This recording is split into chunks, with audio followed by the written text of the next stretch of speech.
Hey, this is Dr. Jack Wolfson, the Paleo Cardiologist of the Doctors Wolfson, and I'm a board certified cardiologist, and I have a lot of people from all over the world that come to see me for atrial fibrillation. And very often, when it comes to blood thinners and atrial fibrillation and stroke and atrial fibrillation, patients are very confused, and I want to set the record straight for them and really help them make an educated decision as far as what's right for them. So one of the first things I do with my patients when they have atrial fibrillation and they are concerned about stroke risk, or they've been prescribed pharmaceutical blood thinners such as warfarin, otherwise known as Coumadin, or one of the newer drugs like Pradaxa or Xarelto, I show them this website, and it's called chadsvasc.org, and you can see it up here on my screen on the top left. So on Chadsvasc, you can go there and you can actually get lots of different information, and you can figure out what your stroke risk is, and then you and your doctor can decide what's right for you. So let's take a look over here where you plug in your risk factors. So you go through this checklist: congestive heart failure. And if you do have congestive heart failure as identified by this criteria, then you would give yourself a point, and so on and so forth. If you've got hypertension, or you're on pharmaceuticals for hypertension, high blood pressure, you get a point. Age greater than 75 gets you 2 points.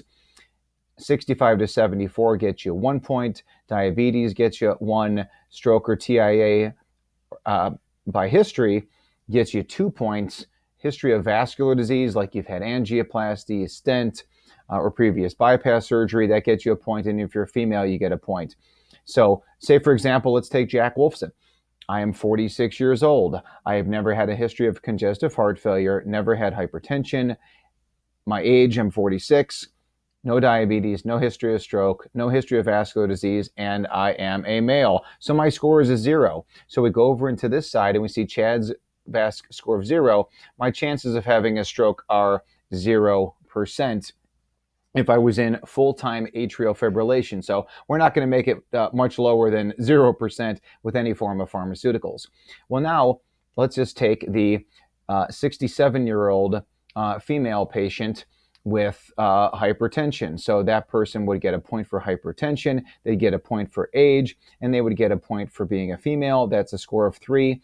And now you go over here to the Chadsvasc score of 3, and you can see that they're at a 3.2% stroke risk on a yearly basis. Now that's not 0, it's still 1 out of 33 people in that category are having a stroke on an annual basis. But what I try and do is I try and tell people that I don't want your risk of having a stroke to be 3%. And with a blood thinner, the pharmaceuticals, you can lower that risk down to about 1 to 2%, which is still some improvement, but it's not actually getting rid of all risk. And of course, there's a risk of bleeding on those heavy-duty blood thinners.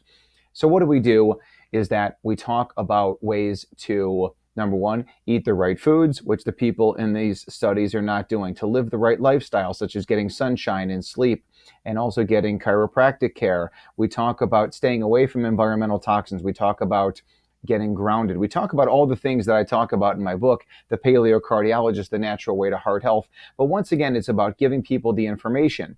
Now, you may think, hey, the Chadsvasc score of 3, at 3%, I'm not overly concerned about that. Maybe there's some natural blood thinners that you'd be interested in. I use a lot of nattokinase in my office, and vitamin C and vitamin E and garlic. There's a lot of things that if you help keep the body working appropriately, even omega-3s have a benefit in this category. If you keep the body working appropriately, your stroke risk is undoubtedly going to be lower.